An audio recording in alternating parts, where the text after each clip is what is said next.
নীরব নিস্তব্ধ রজনী। নিস্তব্ধতায় ডুবে আছে পৃথিবী, সবাই ঘুমিয়ে। কিন্তু আসমানের মালিক তখন এক মহান পরিকল্পনার সূচনা করলেন।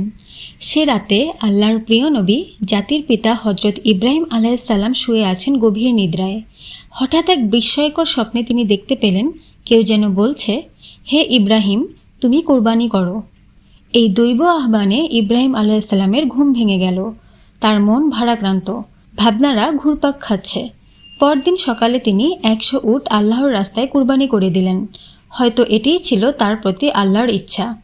কিন্তু ঘটনা এখানেই শেষ হলো না। পরদিন রাতে তিনি আবারও সেই একই স্বপ্ন দেখতে পেলেন। হে ইব্রাহিম, তুমি তোমার প্রিয় বস্তু কুরবানি করো। তিনি আবার জেগে উঠলেন। এবার আর দেরি করলেন না। আবারও 100 উট তিনি কুরবানি করে দিলেন। পরের রাতেও সেই একই আহ্বান ফিরে এলো তৃতীয়বারের মতো। হে ইব্রাহিম, তুমি আল্লাহর রাস্তায় তোমার সবচেয়ে প্রিয় বস্তুকে কোরবানি করো। তখন তার মনে প্রশ্ন জাগে, আল্লাহ কি তবে আমার এই কোরবানি কবুল করলেন না? এবার আর তার দ্বিধার অবকাশ রইল না। ইব্রাহিম আলাইহিসসালাম বুঝতে পারলেন, তার প্রভু শুধু সাধারণ কোনো পশু কোরবানির কথা বলছেন না, বরং তিনি চাচ্ছেন তার নিকটতম, প্রিয়তম, সবচেয়ে বেশি ভালোবাসার বস্তুকে। তিনি তখন ভাবতে লাগলেন, এই দুনিয়ায় আমার সবচেয়ে প্রিয় বস্তু কি? তার হৃদয় তখন কাঁপতে লাগলো, কারণ উত্তর একটাই, তার সবচেয়ে প্রিয় বস্তু তার একমাত্র পুত্র হজরত ইসমাইল আলাইহিসসালাম। ইসমাইল আলাইহিসসালামের জন্ম হয়েছিল তার বার্ধক্যে, যখন তার বয়স ছিল 86 বছর। বহু বছর প্রার্থনার পর, বহু কষ্টের পরে এই সন্তানটি তার কোল জুড়ে এসেছিল। তাই ইসমাইল আলাইহিসসালাম ছিল তার জীবনের আলো, তার উত্তরসূরি, তার সবচেয়ে প্রিয় ও মহব্বতের ধন। কিন্তু এখন আল্লাহ পাক চাইছেন সেই ইসমাইলকেই তার রাস্তায় কোরবানি করতে। ইব্রাহিম আলাইহিসসালাম তখন একাকী বসে আছেন। তার মন ভারী হয়ে আছে। তার সামনে এক কঠিন পরীক্ষা। কিন্তু তিনি খলিলুল্লাহ, আল্লাহর বন্ধু। তিনি জানেন আল্লাহর চেয়ে কোনো কিছুই বড় নয়। তিনি তখন দৃঢ় কণ্ঠে বললেন, যদি আল্লাহর ইচ্ছা হয় তবে আমি কখনোই পিছুপা হব না। এই সন্তানের চেয়েও আল্লাহর আদেশই আমার কাছে বড়। পরদিন সকালে হজরত ইব্রাহিম আলাইহিসসালাম তার পুত্রকে ডেকে বললেন, হে বৎস, তুমি গোসল করে উত্তম পোশাক পরিধান করো। আজ আমি তোমাকে একটি দাওয়াতে নিয়ে যাব।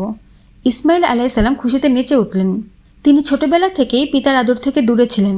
তাই আজ পিতার সান্নিধ্যে একসাথে কোথাও যাওয়ার আনন্দে উচ্ছ্বসিত হয়ে তার মায়ের কাছে তিনি ছুটে গেলেন। তখন তিনি বললেন, আম্মাজান, আব্বাজান আজ আমাকে একটি দাওয়াতে নিয়ে যাবেন।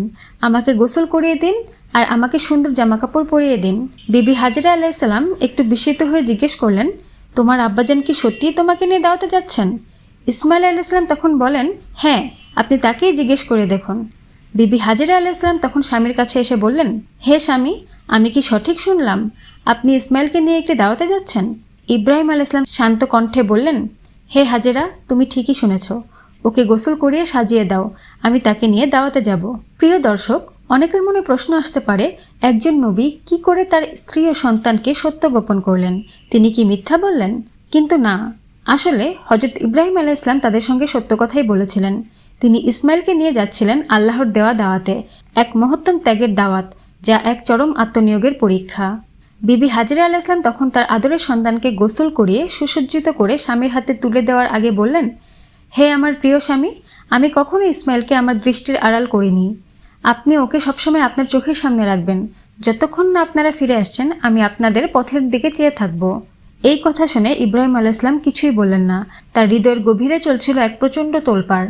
চোখের কোণায় জমেছিল অশ্রু, কিন্তু তিনি সেগুলো আল্লাহর মহব্বতের সাগরে লুকিয়ে রাখলেন। তারপর ইব্রাহিম আলাইহিসসালাম ও ইসমাইল আলাইহিসসালাম রওনা হলেন মিনার পথে। এই পথ আজও ইতিহাসের এক রক্তাক্ত স্মৃতি বহন করে। মিনার পথে পিতা ও পুত্র এগিয়ে চলেছেন ধীর পায়ে। পেছনে রেখে এসেছেন মায়ের অশ্রুসিক্ত বিদায়। সামনে অপেক্ষা করছে এক মহান ত্যাগের চূড়ান্ত পরীক্ষা। ঠিক তখনই আবির্ভাব হলো আল্লাহর আদেশ অমান্যকারী অভিশপ্ত শয়তান ইবলিসের। সে তখন জ্বলে পুড়ে ছারখার হয়ে যাচ্ছিল। তখন সে বলল, হায়, আমি তো আদমের কারণে জান্নাত থেকে বিতাড়িত, আর আজ সেই আদম সন্তান ইব্রাহিম আল্লাহর এত বড় আদেশ পালন করে প্রিয় হয়ে উঠবে? আমি তা কখনোই হতে দিব না।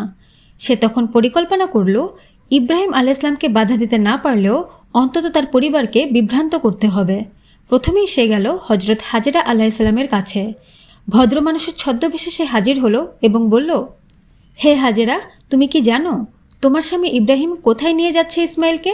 হাজেরা আলাইহিসসালাম অবাক হয়ে বললেন, হ্যাঁ, তিনি তো তাকে একটি দাওয়াতে নিয়ে গিয়েছেন।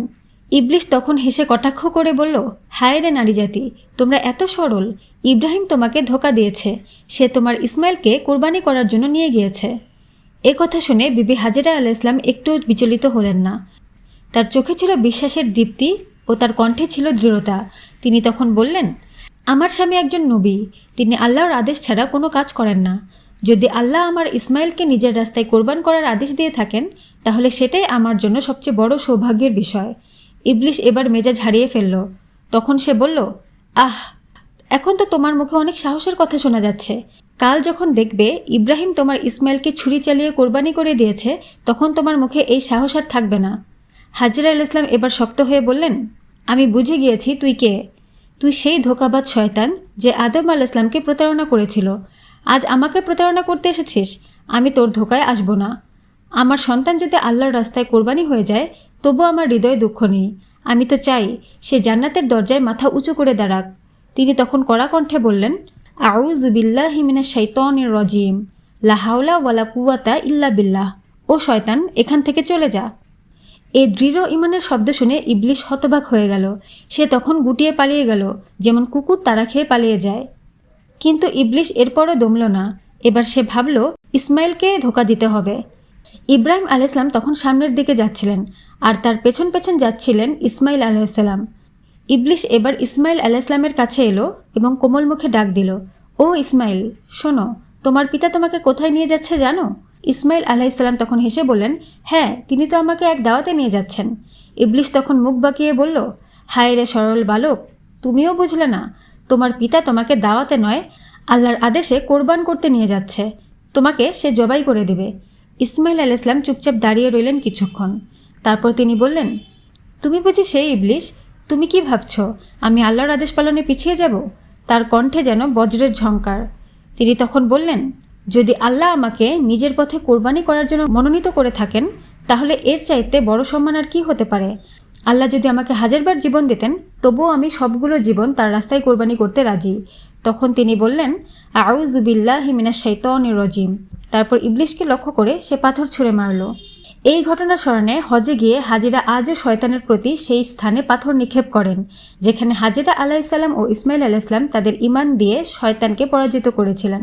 এদিকে আকাশে বাতাসে থমথমে নীরবতা, কারণ আজ এমন এক ঘটনা ঘটতে যাচ্ছে যা মানব ইতিহাসে যুগে যুগে আলো ছড়াবে। ইব্রাহিম আলাইহিস সালাম চুপচাপ হাঁটছেন, আর তার পেছনে পেছনে হাঁটছেন তার চোখের মণি, তার প্রিয় সন্তান ইসমাইল আলাইহিস সালাম।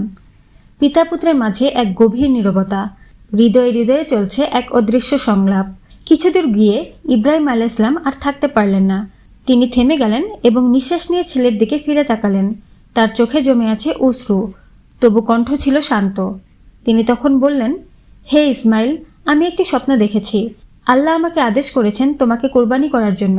তুমি বলো, তোমার মতামত কি?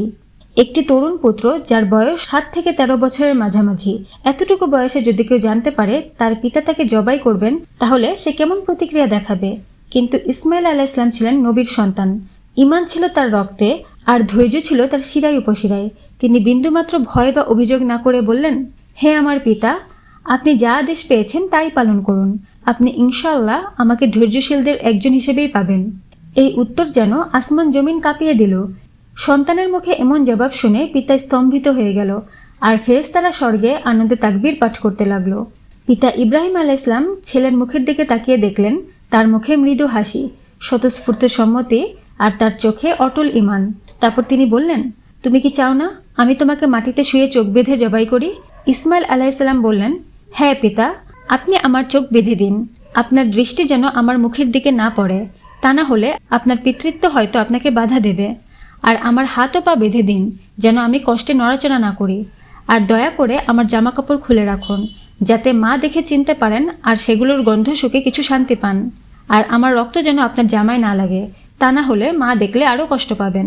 ইব্রাহিম আলাইহিস সালাম এবার চোখের পানি আটকাতে পারলেন না। তিনি ছেলের চোখে কাপড় বেঁধে দিলেন ও তার হাত পা বেঁধে দিলেন। তার নিজের চোখে তখন অশ্রুর ধারা, তবুও তার হাত কাঁপছে না, কারণ এটা শুধু কোরবানি নয়, এটা আল্লাহর প্রতি ভালোবাসার প্রমাণ। এরপর তিনি ছেলেকে শুইয়ে দিলেন এক পাথরের উপর। তখন ইব্রাহিম আলাইহিস সালাম বাম হাত দিয়ে ছেলের মাথা চেপে ধরলেন এবং ডান হাতে ছুরি নিলেন। আল্লাহর নাম নিয়ে তিনি তখন জবাই করতে গেলেন। বিসমিল্লাহি আল্লাহু আকবার। এবং ঠিক তখনই ঘটে গেল এক অবিশ্বাস্য ঘটনা। তিনি তখন ছুরি চালাতে লাগলেন, কিন্তু ছুরি তখন চলছে না। তিনি বেশ কয়েকবার চাপ দিয়ে ছুরি চালাতে গেলেন, কিন্তু তবুও কিছু হচ্ছে না। আল্লাহ পাক রব্বুল আলামিন ছুরিকে আদেশ দিয়েছিলেন, হে ছুরি, আজ তুমি কাটা থেকে বিরত থাকো। তুমি ইসমাইলের গলার একটি পশমও স্পর্শ করবে না, কারণ আজ আমার প্রেমের পরীক্ষা চলছে। ইব্রাহিম আলাইহিস সালাম বারবার ছুরি চালাচ্ছিলেন। প্রতিবারই ছুরি যেন এক নিষ্ক্রিয় ধাতব বস্তুতে পরিণত হচ্ছে। তিনি তখন অবাক হয়ে যান, এর রহস্য কি? তিনি রেগে গিয়ে ছুরিটিকে তখন আছাড় মারেন পাথরের উপর, আর তখন সাথে সাথে পাথর দ্বিখণ্ডিত হয়ে যায়, আর ইসমাইল আলাইহিস সালাম তখন সম্পূর্ণ অক্ষত থাকেন। এই সময় ফেরেশতারা আসমানে তাকবীর দিতে থাকে, আল্লাহু আকবার, আল্লাহু আকবার। মিনার আকাশে বাজতে থাকে এই মহান উচ্চারণ, যা আজও ঈদুল আজহায় আমরা তাকবীর হিসেবে পাঠ করি। এরপর আল্লাহর পক্ষ থেকে নতুন হুকুম আসে। জিব্রাইল আলাইহিস সালামকে তিনি বলেন, হে জিব্রাইল, তুমি জান্নাত থেকে সেই দুম্বাটি নিয়ে যাও যেটি ছিল হাবিলের কোরবানির পশু। সেই জান্নাতি দুম্বা আজ আমি রাখবো ইসমাইলের বদলে। চোখের পলকে হজরত জিব্রাইল আলাইহিস সালাম জান্নাত থেকে সেই বিশাল সাদা রঙের মোটা তাজা দুম্বাটি নিয়ে এলেন, যা যুগ যুগ ধরে সংরক্ষিত ছিল এই দিনের জন্য। তখন জিব্রাইল আলাইহিস সালাম ইসমাইল আলাইহিস সালামকে সরিয়ে দিয়ে সেই দুম্বাটি রেখে দিলেন। ইব্রাহিম আলাইহিস সালাম কিছুই টের পেলেন না। তিনি আবার ছুরি চালালেন। এবার ছুরি চলে গেল, রক্ত বের হলো, কুরবানি সম্পন্ন হলো। আর তখনই ইব্রাহিম আলাইহিস সালাম চোখ খুলে দেখলেন ইসমাইল আলাইহিস সালাম তার পাশে দাঁড়িয়ে আছেন, আর যাকে তিনি জবাই করেছেন সেটি জান্নাতি সেই দুম্বা। আল্লাহর পক্ষ থেকে তখন ঘোষণা এলো, হে ইব্রাহিম, তুমি তোমার স্বপ্নের আদেশ পালন করেছ। এটিই ছিল এক স্পষ্ট পরীক্ষা। আমি তোমার ত্যাগ কবুল করেছি। সূরা আস-সাফফাত। আল্লাহ তখন বললেন, আমি এক মহান কোরবানির মাধ্যমে তোমাকে প্রতিদান দিলাম এবং তোমার স্মৃতি আমরা রেখে দিলাম পরবর্তী প্রজন্মের জন্য। ইব্রাহিম আলাইহিস সালাম তখন কান্নায় ভেঙে পড়লেন, কিন্তু সেটি ছিল আনন্দ অশ্রু। তিনি সেজদায় পড়ে গেলেন এবং বললেন, আলহামদুলিল্লাহ, যিনি আমাদের ত্যাগ কবুল করেছেন, যিনি আমাদের ঈমানকে কবুল করেছেন। ফেরেশতারা তখন আসমানে ঘোষণা দিলেন, ইব্রাহিম সফল হয়েছে, তার পুত্রও সফল হয়েছে। এটি ছিল প্রেমের এক নিঃস্বার্থ পরীক্ষা, যেখানে জয়ী হয়েছে আত্মসমর্পণ, জয়ী হয়েছে ঈমান।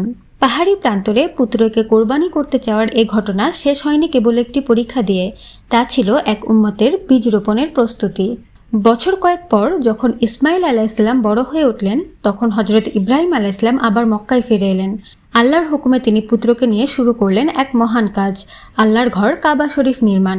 কোরআনে বলা হয়েছে, যখন ইব্রাহিম ও ইসমাইল কাবার ভিত্তি স্থাপন করছিলেন, তখন তারা বলছিলেন, হে আমাদের রব, আপনি আমাদের এই কাজ কবুল করুন।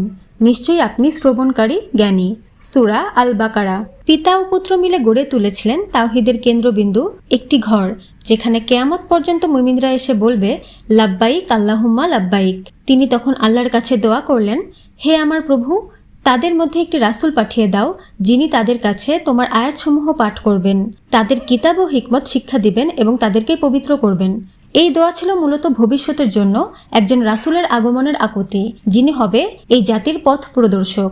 সেই রাসূল হচ্ছেন আমাদের প্রিয় নবী হযরত মুহাম্মদ সাল্লাল্লাহু আলাইহি ওয়াসাল্লাম। তিনি এসেছেন ইসমাইল আলাইহিস সালামের বংশধর থেকে। এভাবে এক পিতার কোরবানি হয়ে উঠল এক উম্মতের সূচনা।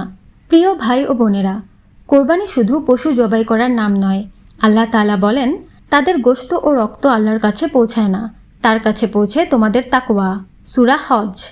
ইব্রাহিম আলাইহিস সালামের এই গল্প আমাদের শিখিয়েছে, আল্লাহর নির্দেশের সামনে নিজের ভালোবাসা, অনুভূতি, চাওয়া পাওয়া সবকিছু উৎসর্গ করা।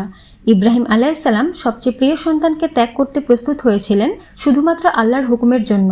ছেলে ইসমাইল আলাইহিস সালাম আমাদের শিখিয়েছেন, সর্বোচ্চ ত্যাগেও কোনো অভিযোগ না করে আল্লাহর আদেশে আত্মসমর্পণ করা একজন মুমিনের পরিচয়। এই ঘটনা প্রমাণ করে, যারা আল্লাহর পথে নিজেদের জীবনকে কোরবানি করে দেয়, আল্লাহ তাদের কখনোই হারতে দেন না। আল্লাহ আমাদের সবাইকে ইব্রাহিম আলাইহিস সালাম ও ইসমাইল আলাইহিস সালামের মতো ত্যাগ ও ঈমানের চেতনায় জীবন গড়ার তৌফিক দান করুন। আমিন। আমাদের প্রতিদিনের জীবনে যেন আমরা ইব্রাহিম আলাইহিস সালামের পথকে অনুসরণ করতে পারি। এই হোক আমাদের অঙ্গীকার, ইনশাআল্লাহ।